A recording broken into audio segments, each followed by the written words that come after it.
মনে হয় এই কথাগুলো এখন সবাইকে জানানো দরকার, তাই তোমায় থামিয়ে। ঠিক আছে, তুমি বলো। Thank you officer. আমার স্পষ্ট মনে আছে ওই ড্রয়ারে টাকা আমি রাখিনি। তার মানে তো এটাই দাঁড়ায় যে টাকাটা অন্য কেউ রেখেছে। হ্যাঁ, আর তার থেকেও বেশি সেই লোকটি ওর ড্রয়ার থেকে টাকাটা যেভাবে হোক বের করেছে। কে কাজ করতে পারে বলে আপনার ধারণা? আপনি কি কাউকে দেখেছেন বা সন্দেহ করছেন? আপনার প্রথম প্রশ্নের উত্তর হচ্ছে না, আমি কাউকে দেখিনি। দেখলে আপনাদের ডাকার প্রয়োজন হতো না। আর সন্দেহ না, ডেফিনিট না হয়ে আমি এই বিষয়ে কিছুই বলতে পারবো না। আগে প্রমাণ আমার হাতে আসুক। আচ্ছা, সবই বুঝলাম। এই কোম্পানির সুপ্রিমো হিসেবে মৃন্ময়ী দেবীর কাছ থেকে আমি এটা জানতে চাই যে ঠিক কি করা উচিত। আপনি কি ভাবছেন? না, আমি কিছুই ভাবছি না। আপনাদের সাথে কথা বলেই আমি যা ঠিক করার করব। দেখুন, খুব সহজভাবে বললে দুটো উপায় আছে। এক, মিস্টার পালকে আমরা থানায় নিয়ে গিয়ে জিজ্ঞাসাবাদ করতে পারি, কারণ টাকাটা ওর ড্রয়ার থেকে পাওয়া গেছে। ওর সাথে কথা বললে হয়তো কোনো নতুন ইনফরমেশন পাওয়া যেতে পারে। আর দুই, আপনারা নিজেদের মধ্যে ঝামেলা না বাড়িয়ে ব্যাপারটা মিটিয়ে নিন।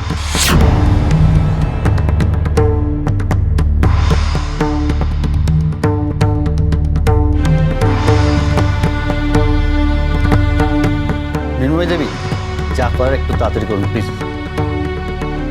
আমাদের হাতে নষ্ট করার মতো টাইম নেই। এবার আর পিছু হাঁটার জায়গা নেই মিনু। সোমকে পুলিশের হাতে তুলে দিতেই হবে।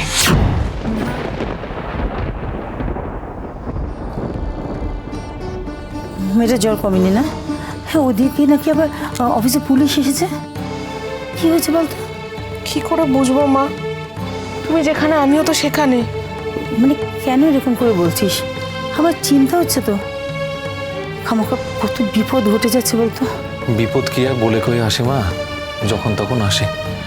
তবে কি জানো তো, নিজে ঠিক থাকলে আর কোনো অসুবিধে নেই, বিপদ ছুঁতেও পারবে না। মিনু তো বুদ্ধিমতী মেয়ে, অত চিন্তা করছো কেন? ও সব সামলে নেবে। জ্বরটা সেই দুপুর থেকেই আছে, কিছুতেই কমছে না। আমি ডক্টরকে ফোন করেছি, উনি এসে একবার দেখে যাবেন। মা তুমি একটা কাজ করো না, তুমি একটু শিশার কাছে থাকো, আমি বরঞ্চ যাই একটু অফিসে গিয়ে দেখে আসি কি হচ্ছে ওখানে। এই তুই গেলে কি আমার দুশ্চিন্তা কমবে? না না, আমি যতক্ষণ না নিজের চোখে দেখতে পারবো যে কেন কেন পুলিশ এসেছে। তুই বাড়িতে থাক, আমি বরঞ্চ অফিসে যাই। তুমি যাবে অফিসে? হ্যাঁ রে, আমি অফিসে যাব। আমার খুব ভয় করছে। বাহ, খেলা জমে গেছে। সোমকে নিজের চোখে নাজেহাল হতে না দেখলে আমার তো আর শান্তি হচ্ছে না। বাবু, আমার একটু উপকার করবি? বলো না মা, বলো। আমাকে মিনুর অফিসে যেতে হবে তো একবার? নিশ্চয়ই যাবো মা। বিপদের দিনে যদি পাশে না দাঁড়াই তবে কবে দাঁড়াবো বলো? আমি জানি ওরা আমাকে শত্রু ভাবে, সে ভাবুক কে যাক, আমি তো আর ভাবি না। আমি যাবো মা, নিশ্চয়ই যাবো। আমাকে নিয়ে চল না বাবু। বাড়িতে থাকলে আমার না দুশ্চিন্তা আরও বেড়ে যাবে। নিয়ে যাবি আমায়? তুমি যাবে? হ্যাঁ, তাই ভালো, চলো। কারণ তুমি বাড়িতে থাকবে মানেই তো দুশ্চিন্তা করবে, প্রেশারটা বাড়াবে। না না না, তুমি চলো আমার সঙ্গে, চলো। তুমি রেডি হও, হ্যাঁ? আমি একবার আমার ঘর থেকে আসছি। কি মুশকিল, কিছু তো একটা বলুন। কি করব বলুন তো? আমরা অকারণে ডেকে পাঠালেন, এখন কিছুই বলছেন না। কি চাইছেন আপনারা? কি ভাবেন বলুন তো আপনারা? একটু সময় দিন আমাদের প্লিজ। আরো সময় লাগবে? আর কত সময় নেবেন? 1 মিনিট, জাস্ট 1 মিনিট।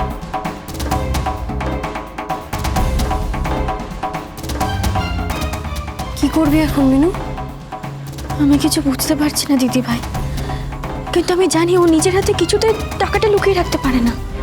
আপনারা মিটিংটা একটু পরেও তো করতে পারেন, তাই না? ডিসিশনটা আমাদেরকে একটু জানাবেন দয়া করে।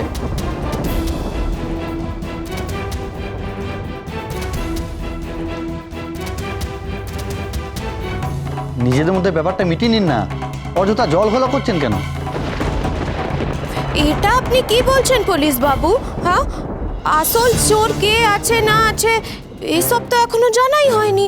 আর তাছাড়া যে আসল চোর আছে সে পয়সা না নিয়ে কেন অন্য কোথাও সরিয়ে রেখেছিল এসব তো জানতে হবে নাকি? নইলে আপনাদের শুধু শুধু দেখে এনে কি লাভ? হ্যাঁ, এটা কমলি ঠিকই বলেছি। পুলিশ যদি শাস্তি না দিয়েই ফিরে যায় তাহলে পুলিশকে ডাকাই বা কেন, আর এত ঝুট ঝামেলাই বা করা কেন? আরে বাবা, কি মুশকিল, কি হয়েছেটা কি বুঝতে পারছি না। সবাই মিলে সোমকে দোষী দোষী কেন করছো তখন থেকে? হ্যাঁ, কি হয়েছে? এটা কি প্রমাণ হয়েছে যে সোমই মিনুর ড্রয়ার থেকে টাকাটা সরিয়ে নিজের ড্রয়ারে রেখেছে? এটা কি প্রমাণ হয়েছে? দোষটা কি করেছে সোম সেটা বুঝতে পারছি না। দেখো, তখন থেকে বারবার কিন্তু তোমরা একই কথা বলে চলেছো। এই মিনু দিদি কিন্তু তোমাদের খারাপ সময় পাশে এসে দাঁড়িয়েছিল, তাই এখন সিদ্ধান্তটা তোমরা মিনু দিদিকে নিতে দাও। ম্যানেজার বাবুকে তোমরা কতদিন ধরে চেনো আমি জানি না, কিন্তু আমি তো ওনাকে বহু বছর ধরে চিনি। আমি তোমাদের বলছি উনি খুবই ভালো মানুষ। অফিসার, আপনি আসতে পারেন। সরি আপনার সময় নষ্ট করার জন্য। আমরা এক্ষুনি নিজেদের মধ্যে সবটা... না,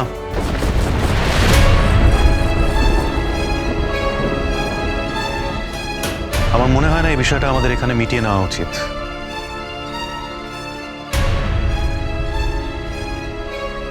সোম, কি বলছো তুমি? ঠিকই তো বলছি। সার্কামস্ট্যান্সিয়াল এভিডেন্স অনুযায়ী আমি দোষী, কারণ টাকাটা আমার ড্রয়ার থেকে পাওয়া গেছে। তাই আমার এগেনস্টে ওরা যদি কোনো স্টেপ নিতে চায় বা কোনো ইনভেস্টিগেশন করতে চায় তাতে আমি বাধা দিতে পারি না, কারণ আইনত সেটা অপরাধ। তাই আমার যা উচিত শাস্তি আমি মাথা পেতে স্বীকার করতে রাজি আছি।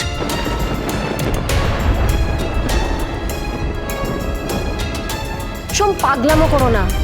কি বলছো তুমি এসব? আমরা তো কেউই জানি না আসলে কি হয়েছে। সার্কামস্ট্যান্সিয়াল এভিডেন্স দিয়ে শুধুমাত্র কাউকে দোষী সাব্যস্ত করা যায় নাকি? যায় না। কিন্তু বৌদি, এই ম্যাটারে তো আমি ডিরেক্টলি ইনভলভ, আর তো কেউ নয়। তোমরা ওদের বাধা দিও না, ওদের ইনভেস্টিগেশন ওদের পুরো করতে দাও। কিরে মিনু, তুই বলবি না কিছু?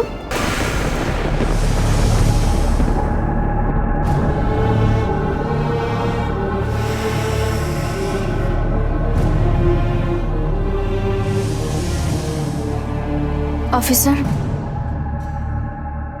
ও যা বলছে তাই করুন। আপনি ওকে নিয়ে যান।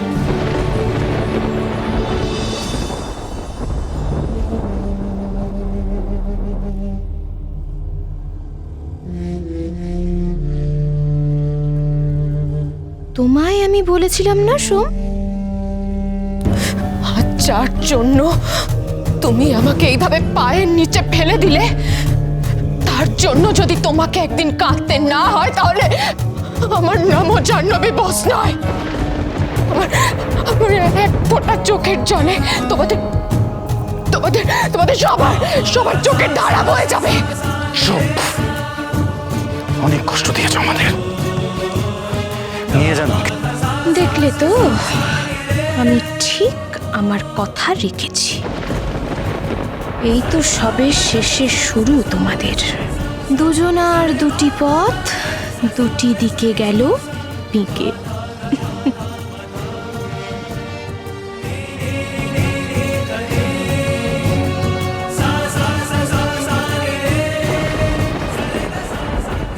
কেন জেদাদিজি করছিস? আচ্ছা, কোর্ট কাছারি থানা এটা ছেলেদের কাজ, মেয়েদের কাজ নয়। বড় মা, আমি যেটা বলছি সেটাই হবে। বাবু যাবে থানায়, এটা নিয়ে আর কোনো কথা হবে না। বাবু, তোর উপর আমি কিন্তু একটা বড় দায়িত্ব দিচ্ছি। ভাইকে নিয়ে তবেই বাড়ি ফিরবি। আমি কথা দিচ্ছি যে আমি ওকে নিয়ে ফিরবো। এবার শুরু আমার খেলা।